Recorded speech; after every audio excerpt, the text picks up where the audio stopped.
Hello again, and welcome to the first of two lectures on the so-called conic sections.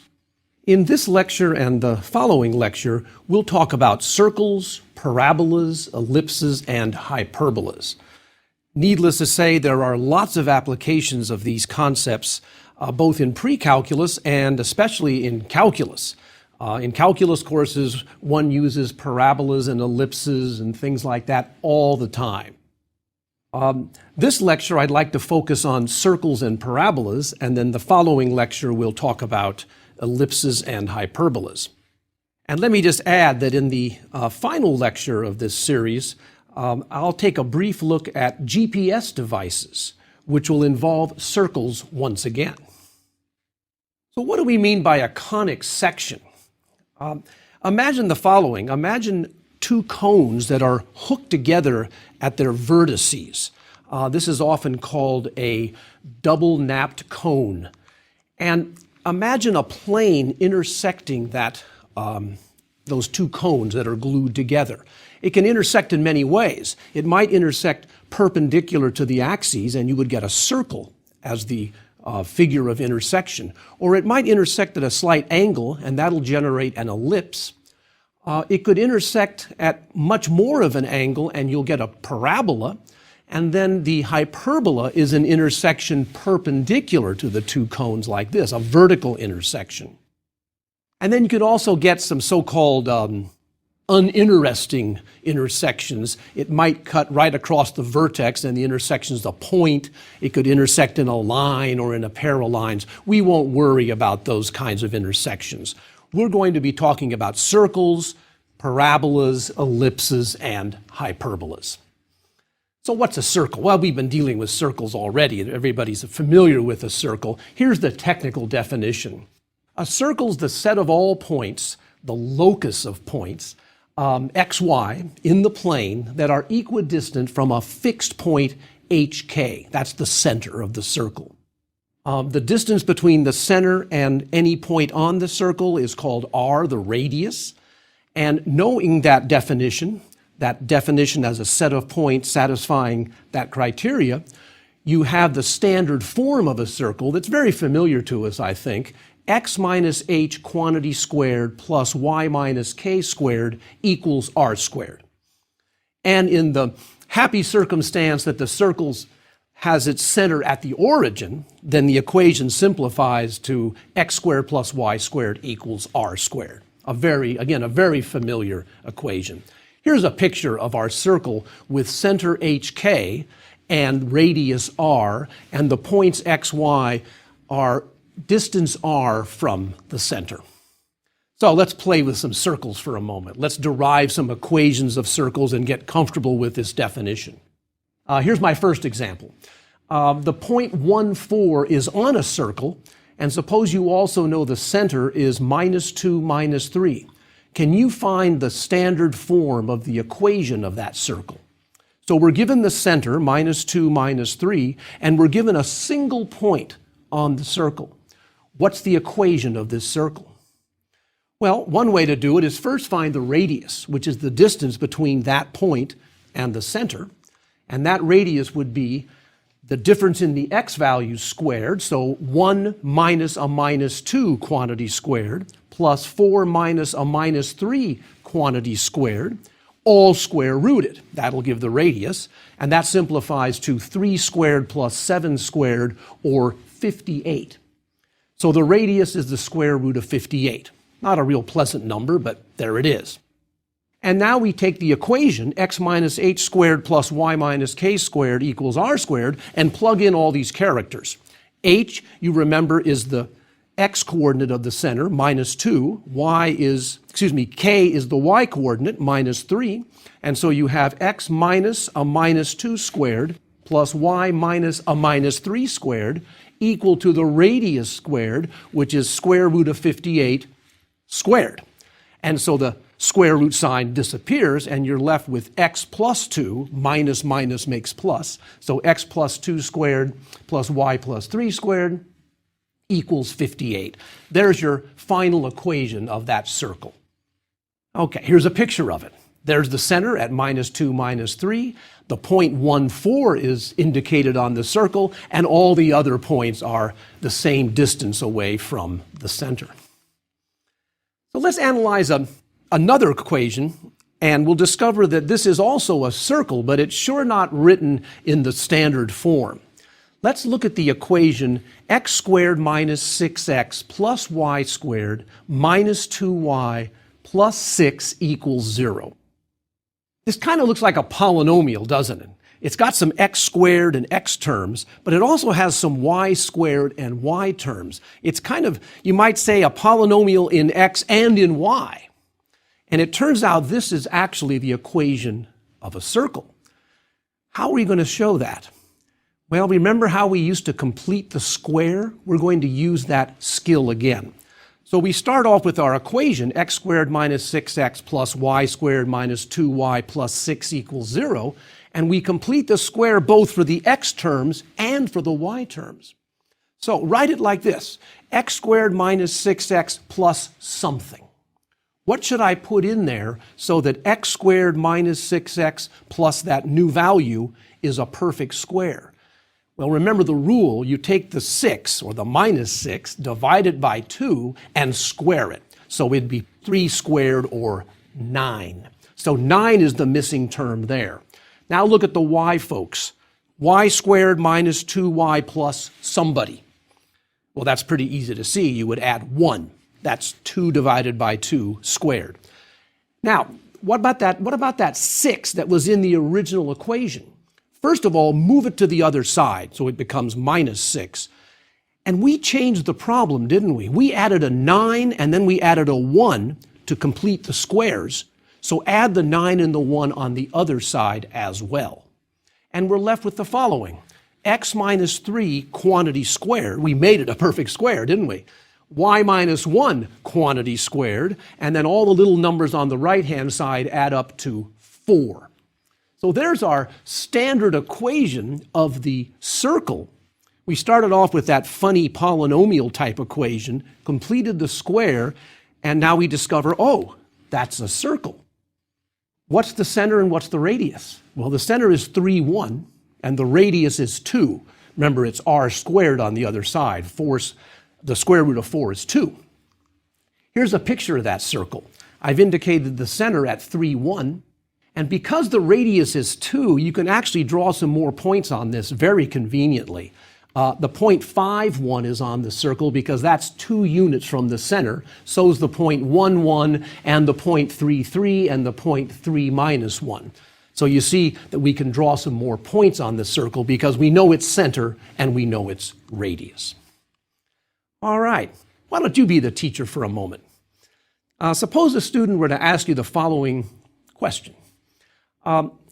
Teacher, how many ways can 2 circles intersect each other? You have 2 circles. How can they intersect each other? And how many points of intersection could there be? Well, let's think about it. First of all, the circles might be disjoint. They might be far away from each other and there's no point of intersection at all. Or they could be tangent to each other. The circles just kiss each other at one point. Or, perhaps more common, the circles intersect at 2 points. And you can sort of think of a circle on top of another circle. And then kind of an extreme case, the circles could be identical, be the same circle, and then they intersect everywhere. And this is kind of a good question, I think, that a student would ask, because I mentioned that we'll talk about GPS devices in the final lecture of this series. The discussion will involve intersecting some circles. And so it's important to realize, I think, the fact that they possibly can intersect in 2 points. All right.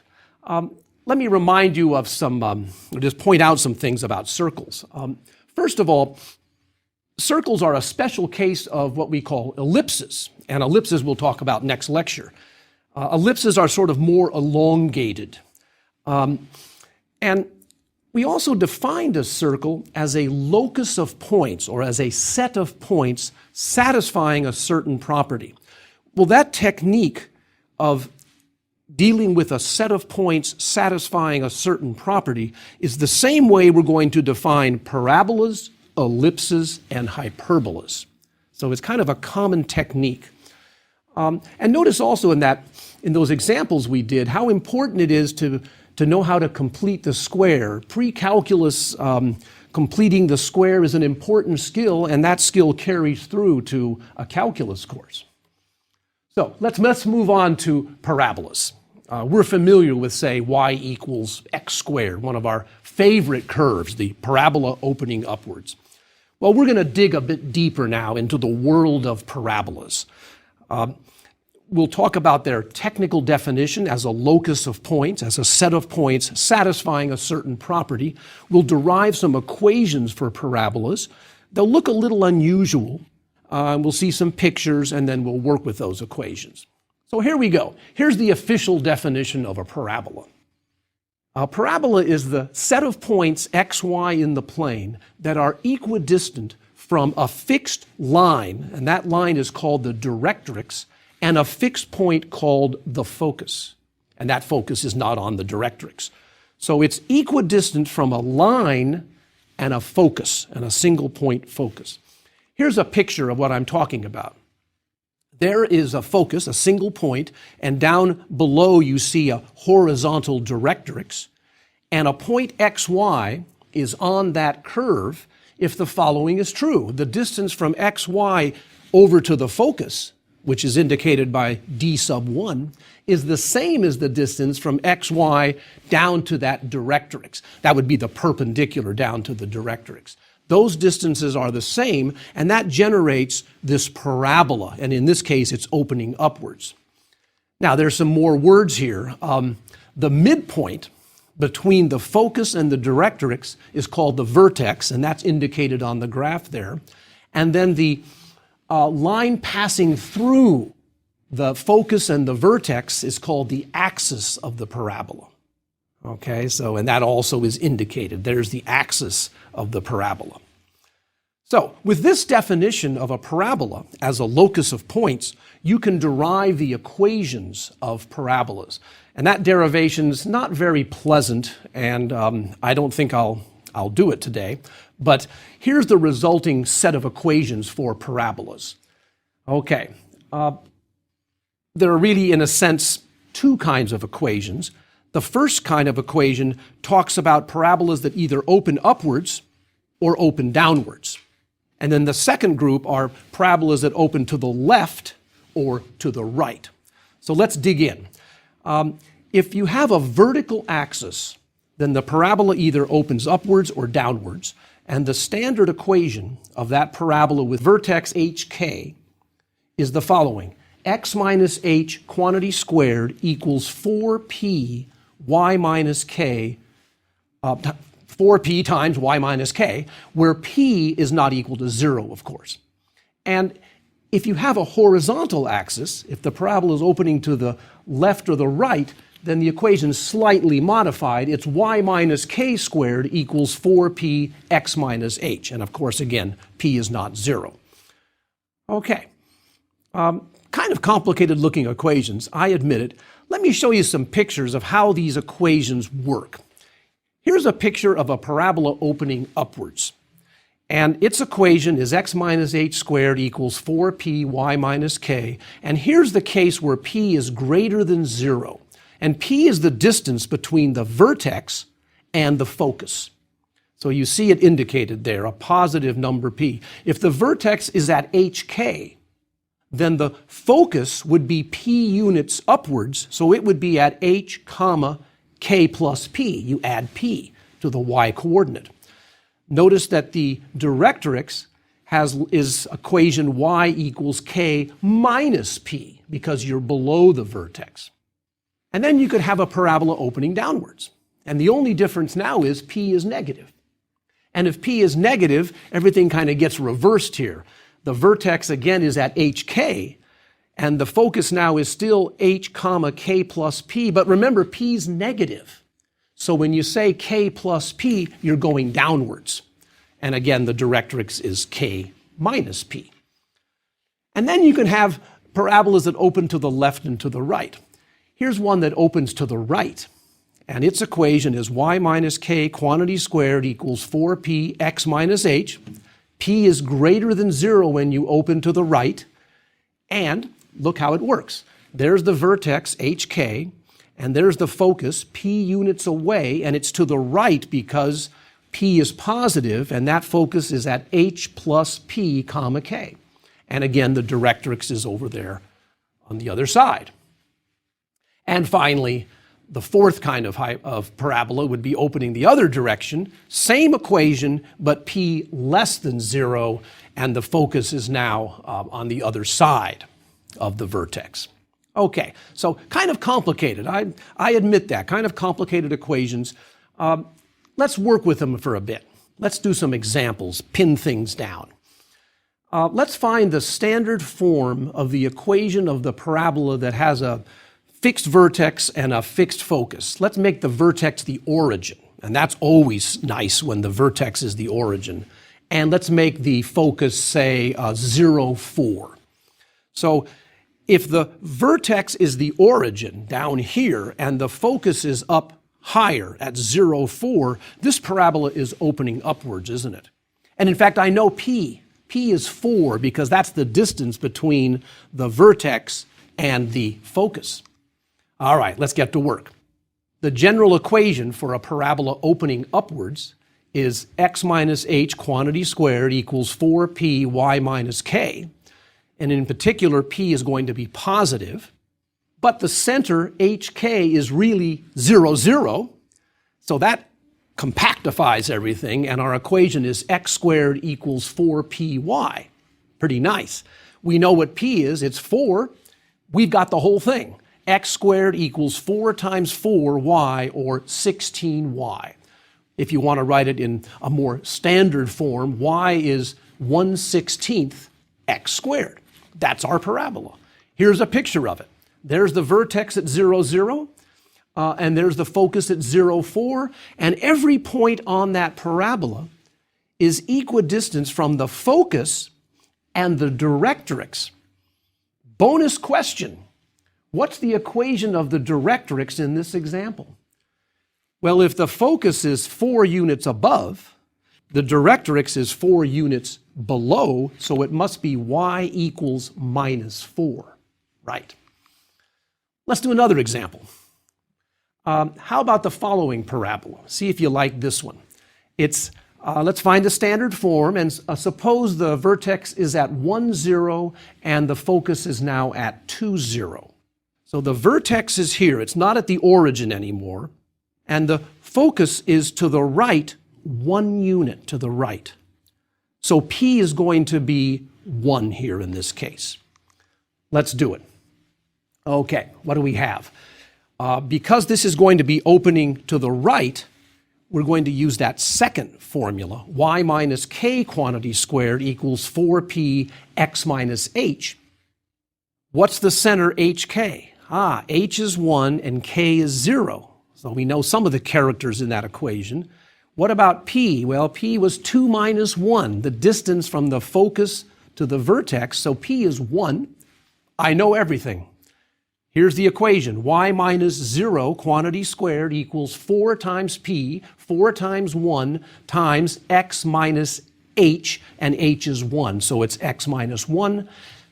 Simplify, y squared equals 4 times the quantity, x minus 1. That's the standard form of this parabola.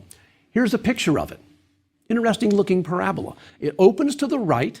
There's the vertex at 1, 0, and we've also indicated the focus at 2, 0.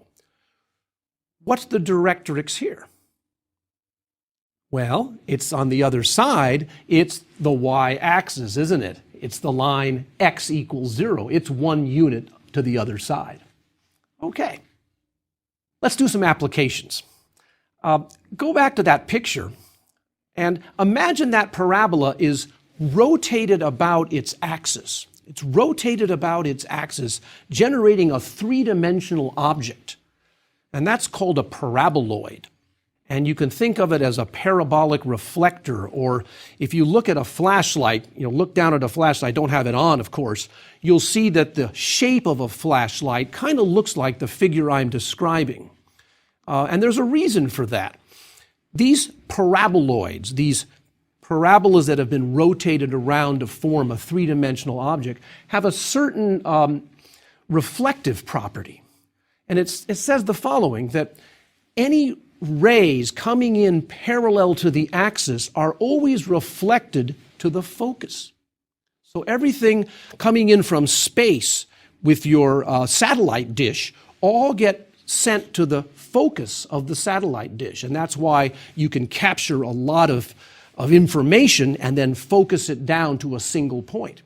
Or in the opposite way, if you have a flashlight or a headlight on your car, all the light coming out of the focus bounces off the parabolic reflector and goes out into the front.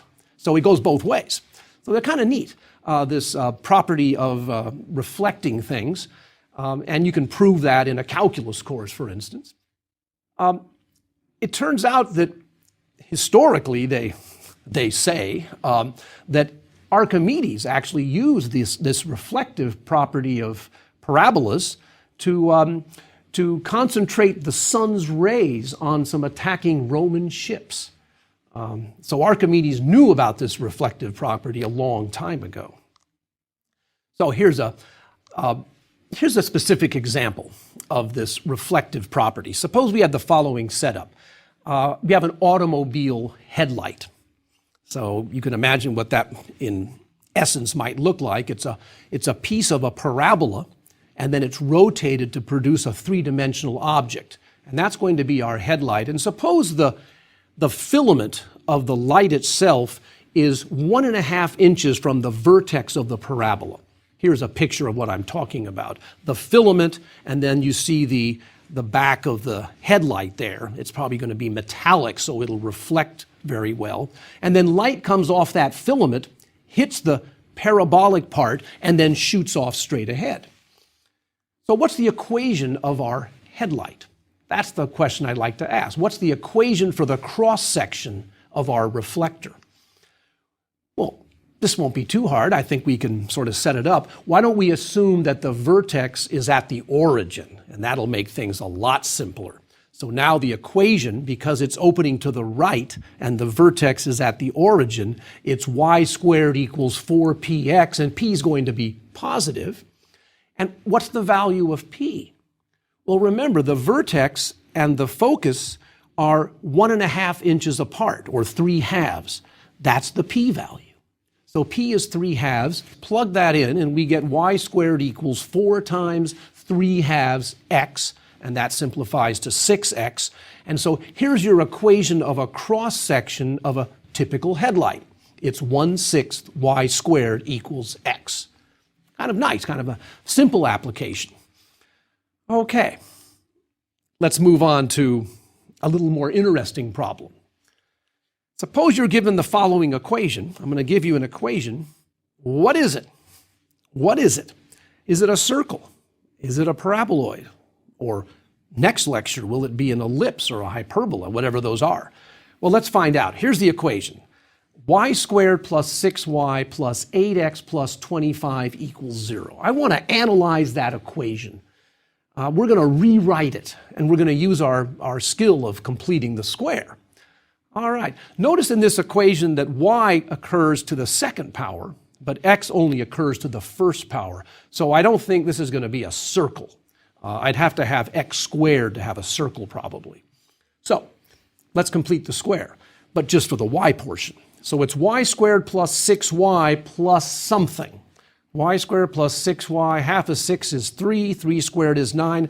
So it's y squared plus 6y plus 9. Then I have the 8x. Now that 25 in the original equation, move it to the other side. And we changed the equation slightly because we added 9 to complete the square, so add a 9 to the other side as well. And so what do we have? We have y plus 3 quantity squared equals minus 16. That's minus 25 plus 9. And that 8x, I'm going to motor that over to the other side as well. So it's minus 16 minus 8x. Now it's beginning to look like the standard form of a parabola, isn't it? We have to do some more massaging. Remember that equation had a 4 in it, didn't it? That general equation. So we're going to do some factoring here. First factor out minus 8 out of the right-hand side, and you get minus 8 times x plus 2. And now do another factorization. Take out the 4, okay, because we need a 4. So now it's y plus 3 squared equals 4 times minus 2 times the quantity x plus 2. That's a standard equation of a parabola. That's a standard equation. Let's read off the information of this standard equation. What does this tell us about the shape of the parabola? Who's the vertex? Who's the focus? Who's the directrix, etc., etc.? Here we go. Well, what's the p-value? That's that little minus 2. So p is minus 2 here. What's the vertex? Well, that's the hk, and that's minus 2 minus 3, because it's x plus 2, which is really x minus a minus 2. So it's minus 2 minus 3. Well, what about the focus? Think about this a moment. If the vertex is at minus 2 minus 3, then where will the focus be? Well, p is negative. So we'll go to the left 2 more units, won't we? We'll go from minus 2 to minus 4. So the focus is at minus 4 comma minus 3. And what about the directrix? Well, it'll go 2 units the other way. So its equation is x equals 0. Here's a picture of that. Notice that it's opening to the left. The focus is at minus 4 minus 3. The vertex at minus 2 minus 3. Interesting looking graph, isn't it? Okay, here's another bonus question today. You want to verify that you got this picture correct with your graphing calculator. How could you graph this? Look at the equation. Y plus 3 quantity squared equals 4 times minus 2 times x plus 2. Is that the equation of a function? Is that a function? Well, does the picture satisfy the vertical line test? No, this is not a function. And graphing calculators generally require that you're graphing functions. When you feed in an equation to graph in a calculator, it's y equals blah, blah, blah, blah, blah. Well, we're in trouble here. We've got y squared. What could you do? Well, you can break this into 2 pieces, the upper part and the lower part of this parabola. So let me show you how you do that. Take the y plus 3 squared equal, and I'll multiply it back out again to be minus 8 times x plus 2. Take square roots of both sides. So y plus 3 is plus or minus the square root of minus 8 times x plus 2. And then bring the 3 to the other side, and you get y equals minus 3 plus or minus that radical. So there are really 2 equations here, aren't there? One equation is minus 3 plus the square root of that thing, and the other equation is y2, say, minus 3 minus that square root. And those are the 2 equations you would graph on your graphing utility. The first one would give one piece of it, and the second one would give the other piece. Isn't that neat? Okay. Let me ask you some questions now. Let's test ourselves. Suppose I gave you the equation x squared plus the quantity y plus 5 squared equals 16. Let me ask you a question about that. What is it? What's the graph of that? And knowing the graph, identify the key parts. Well, what do you think? It's x squared plus the quantity y plus 5 squared equals 16. What is that? Right, it's a circle. What's the radius? Well, 16 is r squared, so the radius is 4. And where's the center?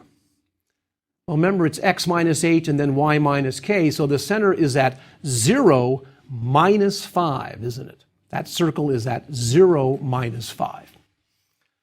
Okay, well, good. We got through circles and parabolas and did some nice examples and drew some pretty pictures. In the next lecture, we'll move on to some more complicated conic sections, ellipses and hyperbolas. Ellipses in particular, I find them very, very interesting to me. For instance, the planets move in elliptical orbits around the sun, and ellipses also form are the shape of things called whispering galleries, and we'll talk about a whispering gallery next lecture. So I invite you back to continue this study of conic sections. Thank you very much.